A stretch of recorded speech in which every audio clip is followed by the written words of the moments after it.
5, 4, 3, 2, 1, go. Hi, my name is Arlene Etchen. Hi, my name is Priscilla Prias-Molina. On behalf of Canada Mortgage and Housing Corporation, CMHC, we're pleased to be here at the World of Care and Repair Conference. CMHC is Canada's national housing agency.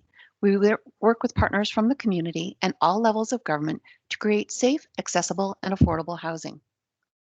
Our team at CMHC works on a number of fronts to try to improve accessibility in housing and the ability for seniors to age in place. We work with communities across the country to help support their policies and efforts around accessibility and aging in place. And we do that by providing advice and research to help support their work. We deliver workshops for building industry professionals to try to encourage them to use accessible design. And that audience ranges from architects to builders and developers to realtors.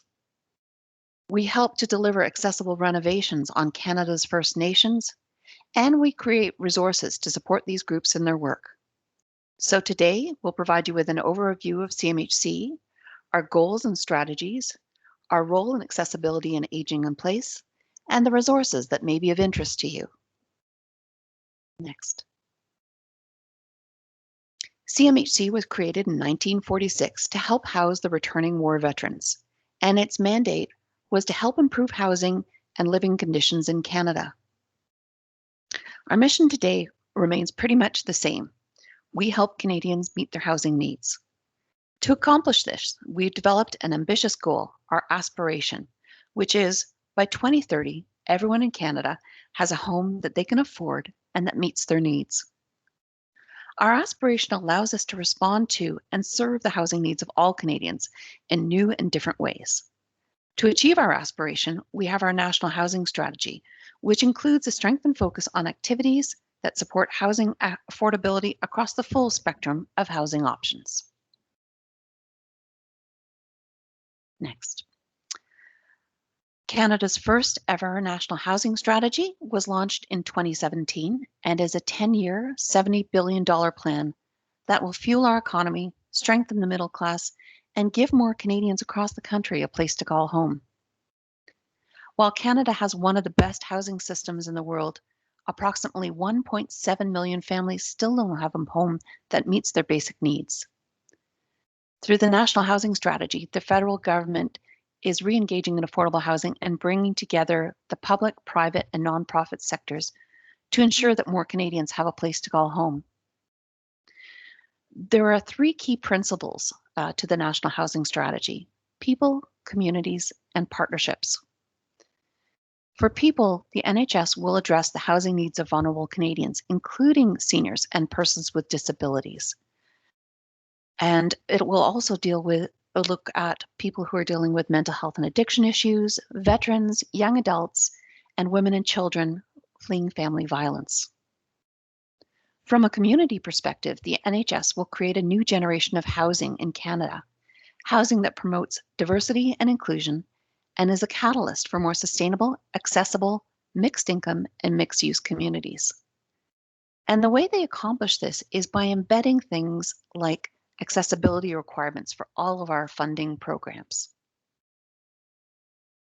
And partnerships. We want to create opportunities for greater innovation and collaboration by including all levels of government, nonprofit, cooperative housing providers, the private sector, and even academia to help make a meaningful difference in the lives of all Canadians. We know we can't do this alone. So let's look at our programs. So the National Housing Strategy has been designed as a toolkit. It features complementary initiatives working together to address challenges across the housing continuum and full housing spectrum of housing needs. The strategy includes initiatives like building new affordable housing and renewing the existing affordable housing stock, all of which I might note have accessibility requirements and also require things like energy efficiency and walkability, all of which make places better to live. We also provide technical assistance, tools, and resources to help build capacity in the community housing sector, and also funds to support local organizations. So we're often working with groups who are working with seniors or persons with disabilities, and we're trying to strengthen some of their work in regards to housing. And finally, supporting research and capacity building, excellence and innovation in housing research. And we're going to talk about some of those examples later in the presentation. A couple of other initiatives to note within the National Housing Strategy is that we've got a national housing advocate that promotes and protects human rights in regards to housing. We also have our National Housing Council that reviews housing policy and also reviews what we're doing with these NHS initiatives. So let's focus now on what's going on with seniors in Canada. To give you some context about accessibility and aging in place in Canada, I'm going to share a few statistics. An estimated 1 in 5 Canadians, or 6.2 million, aged 15 years and over have one or more disabilities that limit them in their daily activities. And that's according to findings from our most recent Canadian survey on disabilities. And there are now more older Canadians, and that's 55 plus, than children in Canada. And it's a milestone in our country's history. By 2041, there are expected to be more than 16 million adults living in Canada, accounting for a quarter of the country's population. So the extent of this demographic shift is going to have far-reaching ramifications for all levels of government and their policymakers. So the growing number of older Canadians will also increase the need for affordable, accessible housing that's well connected to service and amenities. And that's why the National Housing Strategy makes so much sense. So we know that most of older Canadians prefer to age in place and are keen to maintain their independence as they age. They require supports and housing options to help them live independently in their homes as long as possible. And in Canada, most home modifications, like the ones that are done in Care and Repair Scotland, are managed by provincial agencies. So if I take Ontario, where we're based, money flows from the federal government into the provinces, and then the provinces have a program called Ontario Renovates, and that is managed by the individual municipalities. That money can go to retrofitting, it can go to housing repair, it can also go to the development of secondary suites, and that's really up to the individual municipality. There's also some funding that comes through a group called the March of Dimes, and that is through the Ministry of Community and Social Services, and that's really targeted towards people with disabilities and people who are low income. And I mention the March of Dimes because we've done some research with them. They're a group probably comparable to what you do, and I'm going to talk about the research a little later on in the presentation. Where CMHC does play a direct role in home adaptations is with our Indigenous community. So I'm going to turn the presentation over to Priscilla to provide you an overview of their work. Thank you, Arlene. Today, I'd like to briefly touch upon Canada's Indigenous peoples, CMHC's role in working together to achieve housing outcomes, and lastly, conclude with our Home Adaptation for Seniors Independence Program, or as we call it, HASI. At CMHC, we work with Indigenous Canadians, also known as Aboriginal Canadians or First Peoples. In Canada, Indigenous peoples are comprised of First Nations, Inuit, and Métis people. Indigenous peoples are the original inhabitants of the land, which is now called Canada. In the 2016 census by Statistics Canada, over 1.6 million people in Canada identified as Indigenous, making up 4.9% of the national population. Across Canada, 56% of Indigenous people live in urban areas.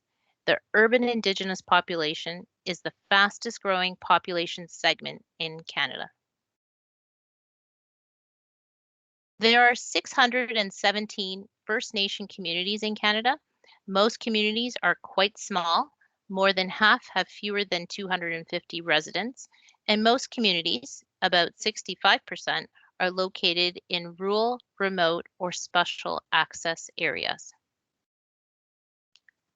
In partnership with First Nation communities and the Government of Canada, we're helping to create and maintain on-reserve housing. Everyone has a role to play. We provide training, resources, and financial assistance to help First Nation communities build, buy, or renovate on-reserve housing.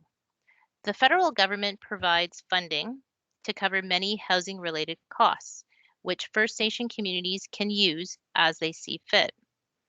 And the property owners and administrators or First Nation communities are responsible for managing and overseeing most of their own housing. CMHC has been delivering housing programs in First Nation communities in collaboration with our federal counterpart, Indigenous and Northern Affairs Canada, since 1977. Every year, nearly $280 million is spent to address the on-reserve housing needs of First Nation communities. More than half of this spending, so approximately $152 million, comes from CMHC. The rest comes from Indigenous and Northern Affairs Canada. We all want to live in our own homes as long as possible. As we grow older, that often means making adaptations to our homes to better accommodate our changing abilities. At CMHC, we want to help extend the time on-reserve seniors have and are able to live independently in their homes. With our Home Adaptation for Seniors Independence Program, HASI, we can provide financial support for age-related home adaptations. So you may ask who is eligible. A First Nation or a First Nation member living on a reserve may receive assistance. However, that senior must comply with certain requirements. One being that the individual must be at least 65 years of age or older and have difficulties with day-to-day activities due to their age. Their household income must be at or below the established limit set by CMHC. And lastly, the home must be their permanent residence. In terms of financial support that's available for these minor adaptations, there's several kinds, such as handrails, easy to reach work and storage areas in their kitchen, lever handles on doors, walk-in showers with grab bars, bathtub grab bars and seats, and any other type of work that may be covered as long as the adaptations are permanent and fixed to the home. In terms of financial support, CMHC will provide eligible seniors with up to $20,000 for the needed home adaptations. If a property is located in a northern or remote area, CMHC has the ability to increase this amount by 25%. It's key to note that this is a forgivable loan, which means it does not have to be repaid as long as they meet certain conditions. In this case, a senior occupant must live in the home for at least 6 months after the work is complete. Otherwise, the loan would have to be repaid back to CMHC. As Arlene alluded to early on in the presentation, our baby boomers are aging and living longer. The desire for many Indigenous seniors to remain in their homes longer is possible through CMHC's Home Adaptation for Seniors Independence Program. I'll now turn it over to Arlene. Thanks, Priscilla. I'm guessing there's a big demand for that program. You're absolutely correct. I would have to say over the last few years, we've seen an increase, twofold at least, with the number of applications that are coming in comparison to other repair programs that we have. There is a trend that many of our Indigenous seniors are wanting to remain in their home, remain in their community, versus having to go to a independent seniors living facility. And that's really consistent with what we're hearing off reserve as well. So for housing not located on reserve, we provide resources that can assist with the implementation of accessibility and accessible design. I'm going to share a few of the resources that may be of interest to you and are available at no charge on our website. So as I mentioned earlier, we worked with the March of Dimes on some research, and one of the pieces is maintaining seniors' independence through home adaptations, which was designed to have people work with seniors and their families and caregivers. It's also been used by occupational therapists and um, industry professionals dealing with renovations. What it is the guide is a checklist sort of format, and it identifies the types of difficulties seniors can experience in the home and describes adaptations to help them overcome these difficulties. The guide empowers seniors by helping them to assess their own unique characteristics, including issues around managing stairs, moving around the house, doing laundry, and answering the door. The next publication is another one done with March of Dimes, and it's called Low Cost, No Cost Home Modifications. And what we did was we were working a lot on outreach around aging in place. And we found that while we had publications that we could share with builders and developers, we needed something that was really a low cost, easy to implement solution, sort of a first step for seniors. So we worked with March of Dimes to create this list, to create suggestions that were under $100 to implement. And you can see on the right-hand side, those are actually social media posts. So March of Dimes did a social media campaign. So this has been shared all across North America, and we find it's had really good uptake. It's probably information you guys work with all the time, but it also allows seniors to take that first step into home modifications without putting out a lot of expense, and hopefully gets them keen to make the next step. Our next publication that I want to share is a series of publications called About Your House and the Accessible Housing by Design series. So this series will guide you through the planning and design for accessibility in all areas of the home. In each of the publications of the series, you'll find a discussion of universal design principles, general design considerations, and layouts that illustrate the design concepts provided. When we initially developed these publications, they were really for the consumer to help understand what a kind of renovations they could do. But we've since enhanced the publications to include more drawings and designs. So someone who's working in the building industry but maybe hasn't done a lot of work with accessible design can actually use this. And you'll see that it's a wide range of topics going from ramps to kitchens and bathrooms to home automation. So it's a fairly useful series. And of course, we incorporate universal design principles in everything we do. Our Dementia Guides, we have the housing options for people living with dementia, and that's actually a 3-volume guide. That's the one on the left. And it was designed to give people insights about dementia, some of the models of care that are available, some of the support services, and some of the design elements that can increase the safety of people living with dementia. Some of the later volumes go into case studies of actual places that were designed. We're probably all familiar with the dementia care in the Netherlands, where they've created a village. There's a profile of that in there. So it just gives people ideas about how to provide housing for people with dementia. And on the right-hand side, there was a separate sort of pull-out collateral guide we did for helpful home changes for people living with dementia, which focuses on tips. This again is a more consumer-facing piece. So things like, don't put a dark rug on the floor. It may be confusing, looking at lighting options. So really, there's something for all people here working with people with dementia. And finally, our flagship seniors publication is called Housing for Older Canadians. We've actually recently updated it in the last couple of years.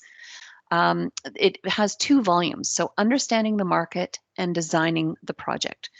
So initially this series was designed for building developers, but we found that it's very useful for people who are working in the building industry, for municipalities, and also for people who are considering their next step. And we try to do a lot of work in terms of educating the younger seniors to plan for their retirement.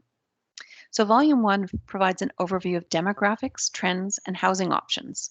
And it's based on Stats Canada research, which is taken from our census. So some of the trends we're finding in Canada is that, of course, Canadians are redefining the way we think about retirement. And currently, while women tend to live longer than men, that gap is narrowing. So in a few years, we're going to be looking for more housing where couples can age together. And also, as Canadians live longer, more seniors will need housing with healthcare and daily living support options. So Volume 2, which is designing the project, is an opportunity for industry professionals to gain new tools on how to meet Canada's seniors' needs. So this, while we do tend to focus on supportive housing or affordable housing rather, this publication goes into the seniors housing market on a broader level. So it looks at everything from mainstream housing to retirement and long-term care. And then we're starting to look at different forms of housing like life lease projects and co-housing, which is fairly popular here in Canada. Probably the biggest trends we're seeing are homes and communities that can change over time. So we're looking at things like age-friendly neighborhoods that offer walkability options, universal design developments that are accessible to everyone. And you'll see, as I mentioned with our national housing strategy, we're trying to move people towards that kind of development. If more people built universal design, it would help all of us to live well. So change is coming fast, and we know that the industry needs the tools to understand and meet the needs of Canada's seniors. So we're working on updating this information constantly. So in order to access these resources, all of our resources are available on our website at cmhc.ca at no charge. If you look under the Developing and Renovating section, there is a subsection for accessible and affordable housing, and most of the publications I spoke about on this webinar are available there. So finally, I'm going to leave you with the contact information for Priscilla and myself. So if you have any questions about accessibility, home modifications, or any of that related housing information, feel free to contact us at the emails listed here. Thank you for your time, and we hope you enjoy the conference.